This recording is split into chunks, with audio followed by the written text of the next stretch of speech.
विश्वास दिलाती हूं कि लगातार रोजाना मैं नए पॉलिसी डिसीजंस करवा रही हूं। दिल्ली सरकार के लेवल का होता है तो दिल्ली सरकार वो डिसीजन लेती है, एमसीडी के लेवल का होता है तो हम उन्हें परस्यू करते हैं कि आप ये डिसीजन लीजिए, और सेंट्रल गवर्नमेंट ने यदि लेना होता है तो हम सेंट्रल गवर्नमेंट से रिक्वेस्ट करते हैं कि आप दिल्ली के हित में इस डिसीजन को लीजिए।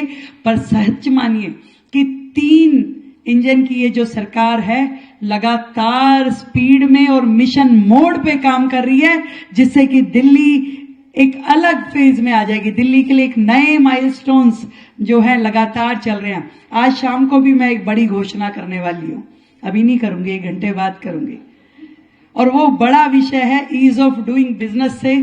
और मुझे पता है कल के अखबार जब आप पढ़ोगे तो दिल्ली की जनता बेहद खुश होने वाली है। और ये जितनी चीजें आपने कही जिसमें सॉलिड वेस्ट मैनेजमेंट चार्जेस हैं कि प्रॉपर्टी टैक्स है या बाकी चीजें हैं, यहां तक कि आपकी डीएमसी भी है।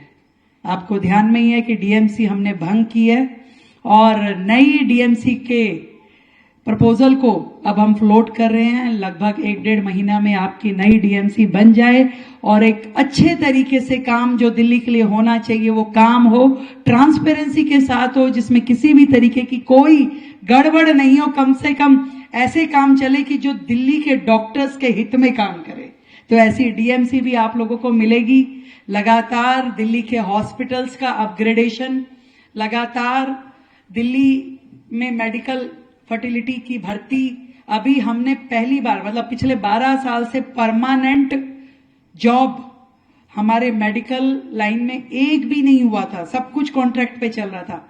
हम लोगों ने 1600 नर्सिस परमानेंट अपॉइंट किया है, जिसका कि अपॉइंटमेंट लेटर मैं 6 जुलाई को उन नर्सिस को बुला करके देने वाले हैं। 12 साल बाद परमानेंट नौकरी लग रही है। और मैं कई बार जब मैंने पूरा का पूरा ये स्टडी किया कि दिल्ली का मेडिकल इंफ्रास्ट्रक्चर कहाँ खड़ा है, जिस चीज का पिछली सरकारें ढोल पीटती थी कि हमारी तो शिक्षा मॉड्यूल, हमारा तो हेल्थ मॉड्यूल बेस्ट है, उसकी सच्चाई में जब मैं गई तो मैंने ये देखा जो WHO कहती है कि 1000 लोगों पे कम से कम 2 बेड तो होने ही चाहिए। परंतु दिल्ली का दुर्भाग्य ये है कि हमारे सरकारी तंत्र में भी जोड़ लिया जाए तो भी 0.42 बेड, यानी 1 बेड भी 1000 लोगों के ऊपर नहीं है। गवर्नमेंट की बात करें, और प्राइवेट में अगर तब भी सब कुछ जोड़ लेते हैं, प्राइवेट भी और सेंट्रल गवर्नमेंट के भी और दिल्ली गवर्नमेंट के भी और एमसीडी के, सब कुछ जोड़ने के बाद भी 1.5 यानी 1.5 बेड 1000 लोगों पे है। ये स्थिति है दिल्ली की कि आज भगवान ना करे फिर से कोई ऐसी बीमारी आ जाए तो कहां हम खड़े हैं। 22 नए हॉस्पिटल्स का काम जो शुरू किया गया वो अधूरा छोड़ दिया गया। उसमें लगभग 2000 करोड़ रुपए खर्च हुए, परंतु आज की डेट में वो हॉस्पिटल्स जो कि 3-3, 4-4 साल से बंद पड़ा है जिनका काम, उसमें वो 2000 करोड़ भी खराब हुए और खड्डे में गए। एग्जैक्टली खड्डे में, जो मैक्स हॉस्पिटल के साथ वाली जो बिल्डिंग है, खंडर बिल्कुल, और उसमें करोड़ों रुपए लगा दिए सरकार ने।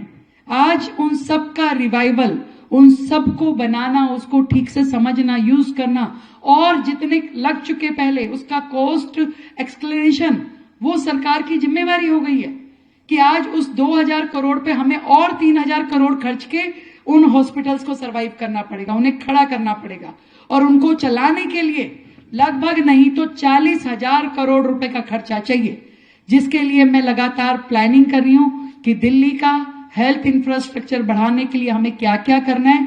तो मैं ये समझती हूँ कि प्राइवेट प्रैक्टिसेस जो डॉक्टर की है, ये तो एक तरह की ब्लेसिंग है दिल्ली के लिए कि आधी रात भी यदि किसी पेशेंट को सर्वाइवल मिल जाता है आप लोगों के कारण से, उसे केयर मिल जाती है, तो ये हमारे लिए एक ब्लेसिंग है।